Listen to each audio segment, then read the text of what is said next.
ഹർഷ, ദൈവതുല്യൻ അറസ്റ്റിലായതിന് പിന്നാലെ പല കാര്യങ്ങളും പല വാർത്തകളും പുറത്തു വന്നിരുന്നു. ഇപ്പോൾ ഏറ്റവും ഒടുവിൽ പുറത്തു വരുന്ന റിപ്പോർട്ടുകൾ എന്ന് പറയുന്നത് ഒരു 2.5 കോടിയുടെ എന്തോ ഒരു ദുരൂഹത ബാക്കി നിൽക്കുകയാണ്.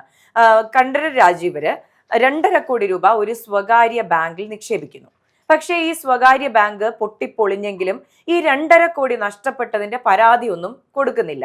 അപ്പോൾ നമുക്ക് വിചാരിക്കാം ഒരു 2.5 കോടി അങ്ങ് കളഞ്ഞു പോട്ടെ എന്ന് വിചാരിച്ചതായിരിക്കാം. പരാതി കൊടുക്കുന്ന ശീലം അദ്ദേഹത്തിന് ഇല്ലാത്തത് കൊണ്ടായിരിക്കാം എന്ന് വിചാരിക്കാം. പക്ഷെ അദ്ദേഹം പ്രളയ സമയത്ത് വെള്ളത്തിൽ കുറച്ച് പണം പോയിട്ടുണ്ടെന്ന് പറഞ്ഞിട്ടുമുണ്ട്. അപ്പോൾ ഇത് രണ്ടും തമ്മിലുള്ള ഒരു വിരോധാഭാസം ഉള്ളത് കൊണ്ടായിരിക്കണം 2.5 കോടി രൂപ തട്ടിക്കൊണ്ടുപോയി അല്ലെങ്കിൽ ഒരു ബാങ്ക് പൊട്ടിപ്പൊളിഞ്ഞു പോയത് കൊണ്ട് നഷ്ടമായി എന്ന് പരാതി കൊടുത്തിട്ടില്ല. അപ്പോൾ ഈ 2.5 കോടിയുടെ സ്രോതസ് ഇത് എവിടെ നിന്നായിരിക്കാം വന്നത്? ഇത് എന്തുകൊണ്ടായിരിക്കാം നഷ്ടപ്പെട്ടിട്ടും പുറത്തു പറയാത്തത്? അങ്ങനെ കുറെ ചോദ്യങ്ങൾ ബാക്കി നിൽക്കുകയാണ്. ഇപ്പോൾ അന്വേഷണ സംഘം പോകുന്നത് ഇതിന്റെ പിന്നാലെയാണ്. അപ്പോൾ ശരിക്കും പറഞ്ഞാൽ ശബരിമല സ്വർണ്ണക്കൊള്ളയുടെ വലിയൊരു അറ്റം എത്തി നിൽക്കുന്നത് തന്ത്രിയിൽ തന്നെയല്ലേ? അതെ, തീർച്ചയായിട്ടും. ഇപ്പോൾ ഈ മേഘ പറഞ്ഞതുപോലെ തന്നെ ഈ കേസിന്റെ ഏറ്റവും എൻഡിൽ വന്ന് നിൽക്കുമ്പോൾ തന്ത്രിയിലാണ് എല്ലാത്തിന്റെയും ഒരു വേര് കിടക്കുന്നത് എന്നാണ് നമുക്ക് അറിയാൻ കഴിയുന്നത്. തന്ത്രി അറിയാതെ ഒന്നും സംഭവിച്ചിട്ടില്ല എന്ന് ന്യായീകരിച്ചിരുന്ന പലർക്കും ഉത്തരമില്ലാത്തൊരവസ്ഥയിലേക്കാണ് കേസിന്റെ ഗതി മാറിക്കൊണ്ടിരിക്കുന്നത്. ഇതിനിടയിൽ മുരാരി ബാബുവിന് ജാമ്യം ലഭിക്കുന്ന ഒരു സാഹചര്യം ഉണ്ടായിരുന്നു. അദ്ദേഹത്തെ വീണ്ടും ഇനി ED ചോദ്യം ചെയ്യാനും അദ്ദേഹത്തിന്റെ സ്വത്തുക്കൾ കണ്ടുകെട്ടാൻ പോകുന്നു എന്നുള്ള വാർത്തകളൊക്കെ വരുന്നുണ്ട്. ഇവിടെ ഒരു സമയത്ത് ഈ പറയുന്ന പത്മകുമാറും വാസുവും പറഞ്ഞ ചില കാര്യങ്ങളുണ്ട്. ദൈവതുല്യൻ ആയിട്ടുള്ള വ്യക്തി പറഞ്ഞിട്ടാണ് നമ്മൾ ചെയ്തത് എന്നുള്ളത്. ഈ ദൈവതുല്യൻ ഒരിക്കലും കണ്ഠരര് രാജീവരാണ് എന്നുള്ളത് മാധ്യമങ്ങൾ പോലും ഒരു ഊഹാപോഹം പോലും ഉണ്ടായിരുന്നില്ല എന്നുള്ളതാണ് യാഥാർത്ഥ്യം. നമ്മൾ പോലും കണ്ഠരര് രാജീവർ അറസ്റ്റിൽ എന്ന് കേട്ടപ്പോൾ ഒന്ന് ഞെട്ടി എന്നുള്ളത് യാഥാർത്ഥ്യം തന്നെയാണ്. മാധ്യമങ്ങളിലൂടെ വാർത്തകൾ പുറത്തു വന്നപ്പോൾ അദ്ദേഹത്തെ ദൈവതുല്യനായി കണ്ടിരുന്ന പല പൊതുജനങ്ങളും സാധാരണക്കാരും അതിൽ അത്ഭുതപ്പെട്ടു എന്നുള്ളതാണ്. പക്ഷെ ഇപ്പോൾ കേസിന്റെ ഗതി മാറുമ്പോൾ ഈ കേസിൽ പ്രധാനപ്പെട്ട ഒരു കുറ്റവാളി അല്ലെങ്കിൽ പ്രതിയായി ഈ തന്ത്രി മാറുന്നുണ്ട് എന്നാണ് നമുക്ക് അറിയാൻ കഴിയുന്നത്. തന്ത്രിയും മന്ത്രിയും മാത്രം അറസ്റ്റിലേക്കാവുന്ന ഒരു സാഹചര്യത്തിലേക്കാണ് ഇപ്പോൾ കാര്യങ്ങൾ പോയിക്കൊണ്ടിരിക്കുന്നത്. കഴിഞ്ഞ ദിവസം നമ്മൾ കണ്ടിരുന്നു കടകംപള്ളി സുരേന്ദ്രനെ ചോദ്യം ചെയ്യാനുള്ള സാധ്യതകളുണ്ട് എന്ന് പറയുമ്പോഴും ഇനി ഈ തന്ത്രിയും മന്ത്രിയും തമ്മിലുണ്ടായിരുന്ന ബന്ധം എന്താണ്? ഈ പറയുന്ന 2.5 കോടി രൂപ എവിടെ നിന്നാണ് തന്ത്രിക്ക് ലഭിച്ചിട്ടുള്ളത്? അതിൽ ശബരിമലയിലെ സ്വർണ്ണക്കൊള്ളയുമായി ബന്ധപ്പെട്ട് പങ്ക് പറ്റിയ പണമാണോ എന്നുള്ളതാണ് SIT ഇപ്പോൾ അന്വേഷിക്കാൻ തുടങ്ങുന്നതെന്നാണ് നമുക്ക് അറിയാൻ കഴിയുന്നത്. അങ്ങനെ കണ്ടുകിട്ടിയാൽ അല്ലെങ്കിൽ അത് ശബരിമലയിൽ നിന്നുള്ളതാണ്, ശബരിമലയുടെ ഓഹരിയാണെന്ന് പറഞ്ഞാൽ ഈ 2.5 കോടി എന്ന് പറയുന്നത് ഒരു മഞ്ഞുമലയുടെ ചെറിയൊരറ്റം മാത്രമാണ്. 4000 കോടിയുടെ കള്ളം നടന്നെടുത്ത് 2.5 കോടി രൂപ തന്ത്രിയുടെ കയ്യിലുണ്ടെന്ന് പറഞ്ഞാലും അദ്ദേഹം ചിലപ്പോൾ മൗനം സമ്മതം നൽകിയതിനുള്ള ഒരു ചെറിയ കൂലി മാത്രമായിരിക്കണം ഈ പറയുന്ന എമൗണ്ട് എന്ന് പറയുന്നത്. അതെ, നമ്മളിപ്പോൾ കുറച്ച് നാളുകൾക്ക് മുൻപ് നമ്മൾ സംസാരിച്ചൊരു കാര്യമുണ്ട്. ഈ ശബരിമല സ്വർണ്ണക്കൊള്ള എത്തി നിൽക്കുന്നത് അന്വേഷണം എത്തി നിൽക്കുന്നത് തന്ത്രിയിലായിരിക്കും. തന്ത്രിയിൽ എത്തി നിൽക്കുന്നതിന്റെ പ്രധാന കാരണം എന്ന് പറയുന്നത് അദ്ദേഹം ആയിരിക്കും ഇതെല്ലാം എടുത്തുകൊണ്ട് പോയത് എന്നുകൊണ്ട് ഉള്ളത് അല്ല. പക്ഷേ ഇതിൽ അദ്ദേഹത്തിന്റെ പക്കലായിരിക്കും തെളിവുകൾ എത്തി നിൽക്കുക എന്നുള്ളത് കൊണ്ടാണ്. പലരും ഇതിൽ നിന്ന് പങ്കുപറ്റിയിട്ടുണ്ടാകാം, പക്ഷെ തെളിവുകൾ തന്ത്രിക്കെതിരെ ആയിരിക്കും. അത് തന്നെയാണ് ഇവിടെ സംഭവിച്ചത്. 2.5 കോടി എവിടെയെന്ന് ഇപ്പോൾ കടകംപള്ളി വിദേശയാത്രകൾ നടത്തിയിട്ടുണ്ട്. കടകംപള്ളിയുടെ പണമിടപാടുകൾ പരിശോധിക്കുന്നുണ്ട്. പക്ഷെ ഇതിലൊന്നും ദുരൂഹത ഇതുവരെ പുറത്ത് റിപ്പോർട്ട് ചെയ്തിട്ടില്ല. പക്ഷെ തന്ത്രിയിലാണ് ആ 2.5 കോടിയുടെ പ്രശ്നം നിൽക്കുന്നത്. ഇവിടെ തന്നെയാണ് ആ പ്രശ്നം വരുന്നത്. നമ്മൾ അന്ന് സൂചിപ്പിച്ചത് ഈ പറഞ്ഞ ദൈവതുല്യൻ തന്ത്രിയാണ് എന്ന് പറഞ്ഞു നിർത്തുന്ന സ്ഥലത്ത് കേസ് അന്വേഷണമല്ല, പൊതുജനത്തിന്റെ ശ്രദ്ധ തിരിച്ച് അവിടെ എത്തിക്കുന്ന ഒരു പ്രവണത. തന്ത്രി അറസ്റ്റിലായതോടുകൂടി ബാക്കിയുള്ള ആൾക്കാരിലേക്ക് ഇതിന്റെ ശ്രദ്ധ കുറവാണ് എന്ന് തന്നെയാണ് പറയേണ്ടത്. അതെ, തീർച്ചയായിട്ടും. ഇപ്പോൾ കഴിഞ്ഞ ദിവസങ്ങളിൽ ഇത്തരത്തിൽ നേഷൻ ഫസ്റ്റിൽ തന്നെ ചർച്ച ചെയ്തപ്പോൾ പറഞ്ഞ ചില കാര്യങ്ങളുണ്ടായിരുന്നു.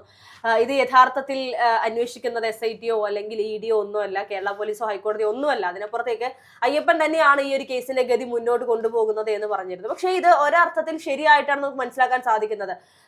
ഇവരുടെ ഈ പറയുന്ന വിശ്വാസം അനുസരിച്ചാണെങ്കിൽ ശബരിമലയിൽ നിന്നും എന്തെങ്കിലും ഒരു സാധനം പുറത്തു കൊണ്ടുപോകണമെങ്കിൽ അതിൽ അയ്യപ്പന്റെ അനുവാദം വാങ്ങിക്കുന്ന ഡ്യൂട്ടി യഥാർത്ഥത്തിൽ തന്ത്രിക്കാണ് എന്നുള്ളതാണ് യാഥാർത്ഥ്യം. അപ്പോൾ തന്ത്രി അനുവാദം വാങ്ങിച്ചിരുന്നു എന്ന് തന്ത്രി പറയുന്നു. പക്ഷെ അനുവാദം കിട്ടിയിരുന്നു അല്ലെങ്കിൽ അങ്ങനെ ഒരു ചടങ്ങ് ഉണ്ടായിരുന്നോ എന്നുള്ള സംശയത്തിലേക്കാണ് കാര്യങ്ങൾ എത്തി നിൽക്കുന്നത്. എല്ലാം തന്നെയും അയ്യപ്പൻ പറഞ്ഞു നിങ്ങൾ എടുത്തോളൂ എന്ന് പറയുന്ന ഒരു നിലയിലേക്ക് തന്ത്രി മാറിയതാണോ എന്ന് വരെ ഇപ്പോൾ സംശയമുണ്ട്.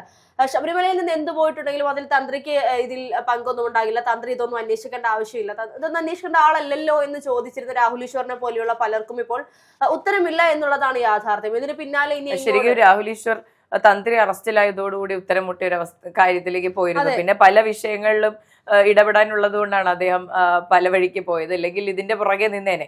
ഇപ്പോൾ സ്വർണ്ണക്കൊള്ളയുമായി ബന്ധപ്പെട്ട് നമുക്ക് ആദ്യം അറസ്റ്റിലായ സമയത്ത് എല്ലാവരും പറഞ്ഞിരുന്നത് അദ്ദേഹം ഇതിന് കൂട്ടുനിന്നതായിരിക്കില്ല. അദ്ദേഹം അവിടുത്തെ തന്ത്രി ആയിരുന്നത് കൊണ്ട് മാത്രമാണ് അദ്ദേഹത്തെ അറസ്റ്റ് ചെയ്തതെന്നാണ്. പക്ഷേ നമുക്ക് ഇപ്പോഴുള്ള ഏറ്റവും ഒടുവിലത്തെ അന്വേഷണ പുരോഗതി പരിശോധിക്കുകയാണെങ്കിൽ നമുക്ക് വ്യക്തമായിട്ട് മനസ്സിലാകും അദ്ദേഹത്തിന് ഇതിൽ പങ്കുണ്ടായിരുന്നു. ഇപ്പോൾ അവിടെ നിന്നൊരു സാധനം എടുത്തുകൊണ്ട് പോയി എന്ന് പറയുമ്പോൾ അത് എടുത്തുകൊണ്ട് പോയത് പറഞ്ഞിട്ടുണ്ട്, തിരിച്ചു വന്നത് അതേ സാധനമല്ല എന്നുള്ള അറിവും അദ്ദേഹത്തിന് ഉണ്ടായിരുന്നു. അതിന് മൗനസമ്മതം കൊടുത്തതുമല്ല, ഇതിനെല്ലാം കൂട്ടുനിൽക്കുക തന്നെയാണ് ചെയ്തത്. അതുകൊണ്ട് തന്നെയാണ് ഇപ്പോൾ റിമാൻഡ് കാലാവധി നീട്ടുന്നു, SIT സംഘം കസ്റ്റഡിയിൽ വാങ്ങുന്നു, പരിശോധന നടത്തുന്നു, അന്വേഷണം നടത്തുന്നു, തെളിവെടുപ്പും മൊഴിയെടുപ്പും എല്ലാം നടത്തുന്നത് ഇതിന്റെ എല്ലാം അടിസ്ഥാനത്തിലാണ്. അല്ലാതെ ഈ പറയുന്നത് പോലെ ഒന്നിന്റെയും അടിസ്ഥാനത്തിലല്ലാതെ അല്ല.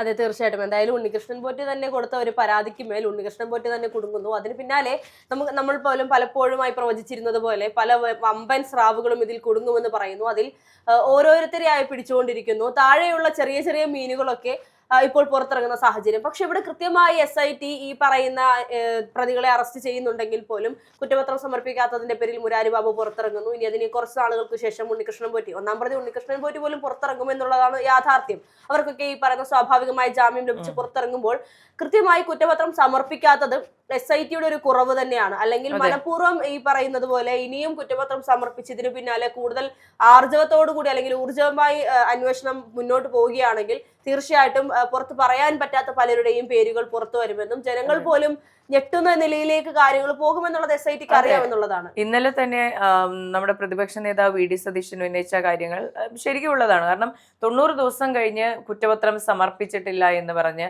സ്വാഭാവിക ജാമ്യം ലഭിക്കുന്നു. SIT സംഘം ഇരുട്ടത്ത് തപ്പുകയാണ്. നമ്മൾ 1 മാസം മുൻപ് ഇതിനെപ്പറ്റി സംസാരിക്കുമ്പോഴും ഇത് തന്നെയാണ് നമ്മൾ പറഞ്ഞത്. ഇരുട്ടത്ത് തപ്പുകയാണ്. എന്താണ് പോയത്, എവിടെയാണ് പോയത്, ഇപ്പോൾ ഏത് രൂപത്തിലുണ്ട്, ആരൊക്കെ എടുത്തിട്ടുണ്ട്, ഇതിനെപ്പറ്റിയൊന്നും ഒരു ധാരണ ലഭിച്ചിട്ടില്ല. ഇപ്പോൾ കടകംപള്ളിയെ തന്നെ ആദ്യം മൊഴിയെടുക്കുമ്പോൾ കടകംപള്ളി പറഞ്ഞത് ഉണ്ണികൃഷ്ണൻ പോറ്റിയെ എനിക്ക് സ്പോൺസർ എന്ന നിലയിൽ ഒരു പരിചയമുണ്ട് എന്ന് മാത്രമാണ്.